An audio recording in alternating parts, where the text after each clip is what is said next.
Hey, what's going on? It's me versus me, Lonnie P. Also, Pretty Young Thing, Intuitive Guidance. What's going on, baby Cakes Collective? I know it's been a minute. We still out here, baby. Going strong. I like the nails. Anyhow, so I gotta make this quick because I don't have a lot of time. So I know my last message I said I was gonna get on here and tell you guys what's been going on with me and what I was so embarrassed about, but I'm gonna have to do it in pieces because YouTube don't give me a lot of time. So where I should start? Okay, so last video before I just made the last one, which was like a week ago.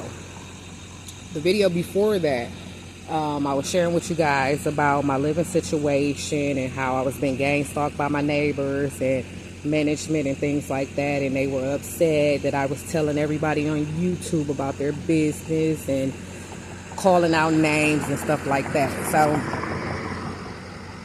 I was trying to find an out in the situation and move to a more befitting environment that goes with my energy, a better safe environment, you know, away from the gang stalkers and things like that. So what happened was I got a lawyer, and the lawyer went to court for me because they was trying to evict me when they couldn't turn off my lights. And they saw that I took care of that situation. They gave me an eviction letter. So the lawyer went to the court for me. They came to an agreement that I would get out by, what was it, June 26th? Yeah. That I would have to get out by June 26, 2023. And that they would not proceed with any damages or cost or anything like that. Because like I told y'all before, after those 2 years of me signing a lease, that third year I never reinstated my lease at all. So it was qualified as a month-to-month lease going forward. And so she called me and she let me know what the proceedings was and the final determination of the court case, which I needed to be out by 5 p.m. June 26th of 2023, and make sure, you know, I leave the home how it was given to me, besides all of the wear and tear that a normal tenant has when they live in a place more than a year or so. So I got a storage and I moved my things out, like I'd say a week prior to June 26th. I already had applied for a place and was waiting for that new building manager to give me my move-in date. He had already approved me and everything for the place and had already told me about how much I would need to pay for security deposit and rent.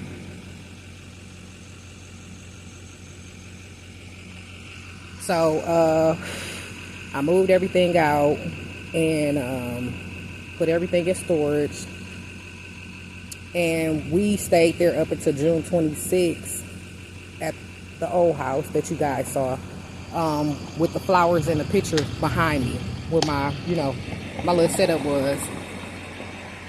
And so that's what I did. June 26th, I still wasn't getting an answer from the new manager. So I think like a couple of days later. Oh, wait, I'm going too fast. So I couldn't find a shelter to get into. So many kids were sleeping in the car. I think this is like by June 28th by now. Many kids were sleeping in the car. We were sleeping under my old church. They have like a driveway, and it has a canopy over the driveway, so we slept there. The first time I was homeless, that's where I used to sleep at. That's where I felt comfortable at.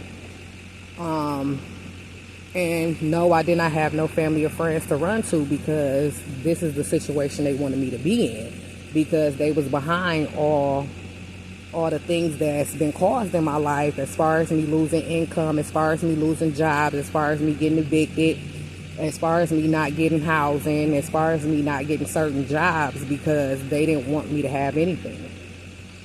And sorry about that, I ain't do my edges. Anywho. So we slept in the car. Long as I have my kids next to me, I'm good. Everything else, I mean, we safe, we cool.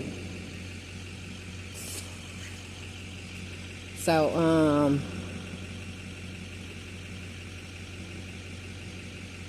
the new manager had called me. He was like, come check out the place. I was like, okay. Came to check out the place. I had my security deposit. Well, half of my security deposit. No, I had my full security deposit and full rent in order to move in a new place. Looked at the place. He told me to take pictures and let him know if I liked it. So I took pictures. I'm like, yeah, this a dude. It's a 3-bedroom, 2-bath. Some similar, like we was leaving, a 3-bedroom, 2-bath. But it was way bigger. So it was cool. So 3-bedroom, 2-bath, refrigerator, stove, washer and dryer, and everything like that. So I'm like, okay, I can afford the rent. Boom. This will be a good new environment. It's a gated in community. This will be a good environment for me and my children. So I thought, right?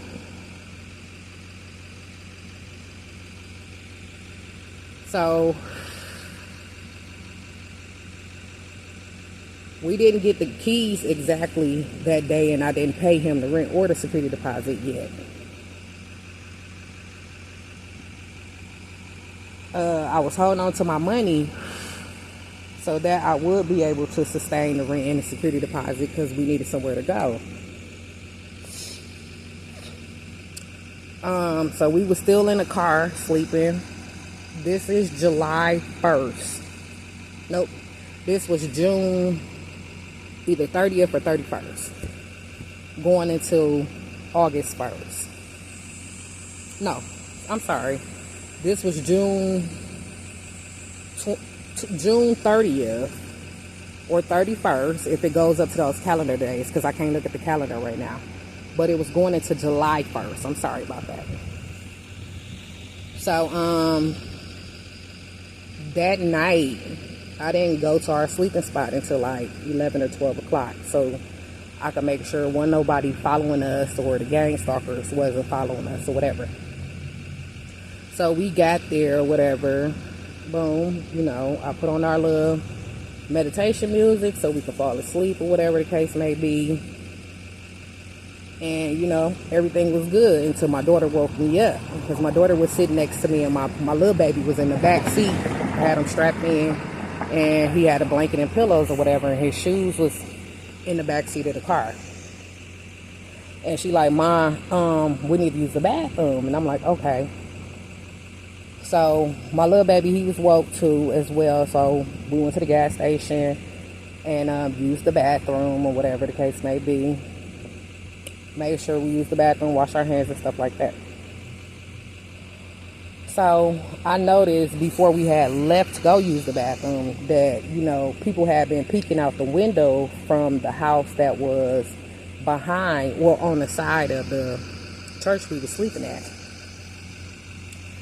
And I didn't really, it really didn't bother me a little bit, but I was, aware of my surroundings. And plus I had, my peacemaker on me. So I really wasn't worried about it, whatever, as long as I kept my doors locked or whatever the case may be.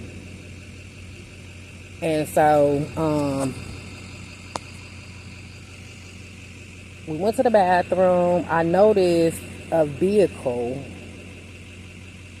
that was by the home, by the church we were sleeping at, was at the gas station. This is like in the wee hours of the morning, like I think 4 to 6 in the morning. And it was a short, dark-skinned lady. Had to be like 37, 40 something years old.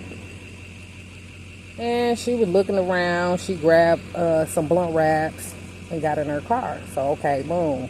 My antennas went up a little bit. But I'm like, okay, cool, fuck it. So we had did that, got in the car, whatever, and I kind of stalled a little bit. But I ain't really think nothing of it. We went back to the spot under the church canopy, and boom, I got everybody adjusted so we can go back to sleep. The sun was coming out. I think it was around 7 something in the morning where my daughter had woke me up, and she like, "Mom, where Chris at?" That's my little baby. And I'm like, "What you mean where he at?" "He in the back." So I looked in the back and he wasn't there, and I started freaking the fuck out. I'm like, where the fuck is my baby at? Okay, y'all, I'm gonna have to do part 2. I'll be back.